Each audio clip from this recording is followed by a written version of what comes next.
Go. This is the story of Little Red Riding Hood. Amy is playing the narrator. Emily's playing Mother. Tiffany is playing the Little Red Riding Hood. Tyler's playing the grandmother. Sean is playing the wolf. Jason is playing the hunter. Once upon a time, there was a little girl named Little Red Riding Hood. She loved her grandmother very much, for she had given her the beautiful red cloak she wore each day. Take this basket of bread and butter to your grandmother. She is sick in bed and needs some food to give her strength. Yes, Mother. Can I take the trail that leads into the woods as a shortcut?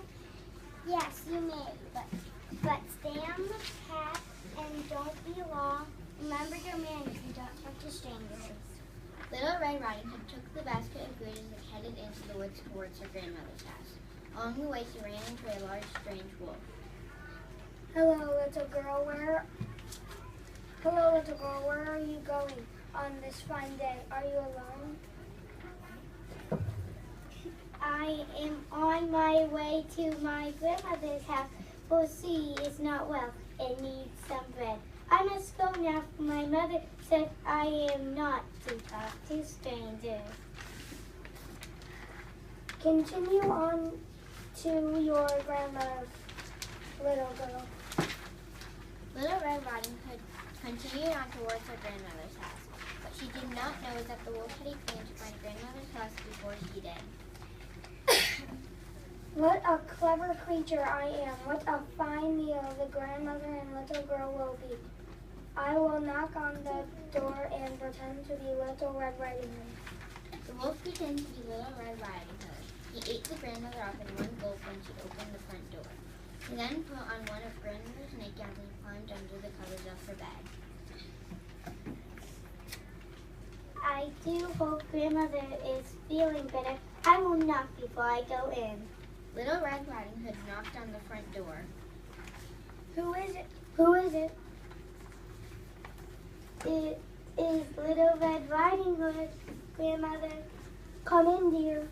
Little Red Riding Hood went inside and walked towards her grandmother's bed.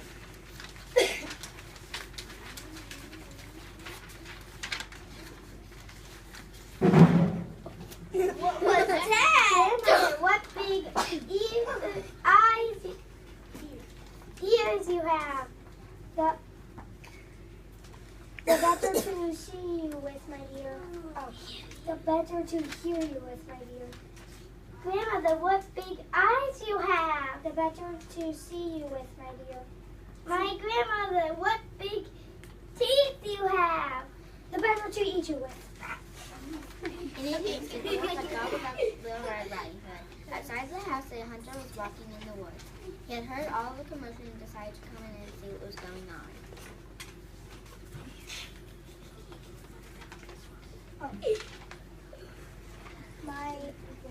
My belly is full after having such a fine meal. I think I will lay on this bed and take it. There you are, you wicked wolf. I've been hunting you down for years, and now I have found you. What have you done? In one moment, the hunter grabbed the wolf by the arm and captured him in a net. Maybe I could still save the grandmother and Little Red Riding Hood. The hunter took out his knife and cut the wolf's belly open. Out jumped grandmother and Little Red Riding Hood. Thank you kindly for saving us. Will you please sit and have some bread and butter with us? Thank you, sir, for capturing the wolf. Please sit and have a meal with us. The hunter sat and enjoyed the bread and butter with grandmother and Little Red Riding Hood. Afterward, he carried the wolf away. Little Red Riding Hood walked back home and never had to worry about that mean old wolf bothering her grandmother again. They lived happily ever after.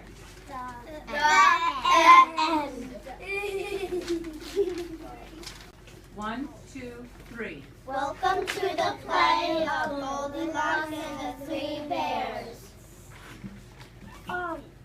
I'm playing the narrator. I'm playing Baby Bear. I'm playing Mother Bear. I'm playing Goldilocks. I'm playing Father Bear. I'm playing Father Bear. What?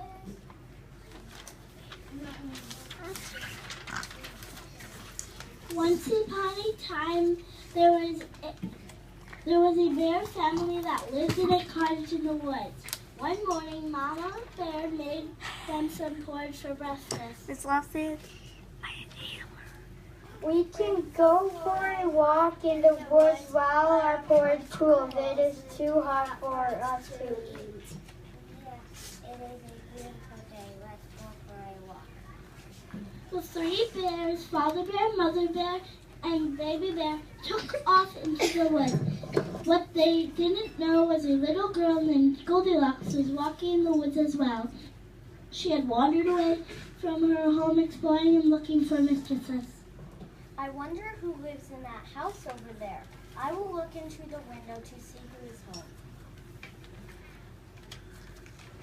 Goldilocks looked in the window. When she saw that no one was home, she decided to go inside and take a look around. She noticed the bowls of porridge on the table. I'd like to have some porridge for my breakfast, but this large bowl is too hot. This medium-sized bowl is too cold. The smaller bowl is just right. Goldilocks ate her belly full of porridge and went into the den. There she saw 3 chairs and wanted to have a seat. I'd like to have a seat, but this large chair is too tall for me. This medium-sized chair is too low. This smaller chair is just right. Goldilocks sat down in Baby Bear's chair that fit her just right. All of a sudden the chair broke. Goldilocks looked at the broken chair on the floor and decided to take a look upstairs. There she saw 3 beds. She decided to take a nap. I'd like to take a nap, but this large bed is too hard for me. This medium-sized bed is too soft. This smaller bed is just right. Goldilocks went to sleep in Baby Bear's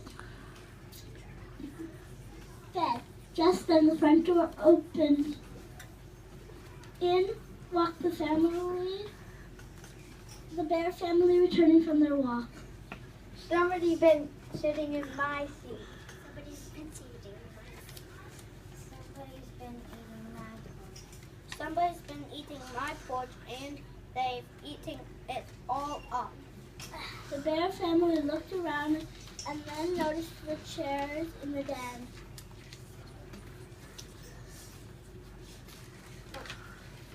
Somebody's been sitting in my seat. Somebody's been sitting in my chair, and they broke it. The bear family looked around some more and decided to go upstairs to see who the intruder could be. As they reached the top of the stairs, they noticed the beds. Somebody's been sleeping in my bed. Somebody's been sleeping in my bed, and there she is. The bear family watched as Goldilocks slept in Baby Bear's bed. Just then, she woke to see the 3 bears staring at her. Oh my, bears, I must get out of here. Goldilocks jumped out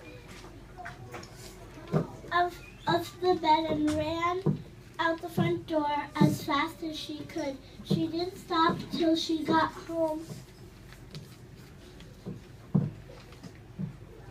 Till she made it all the way to her home.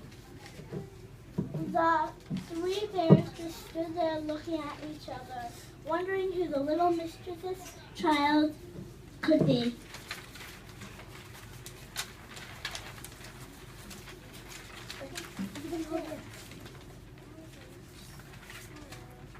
Hold hands.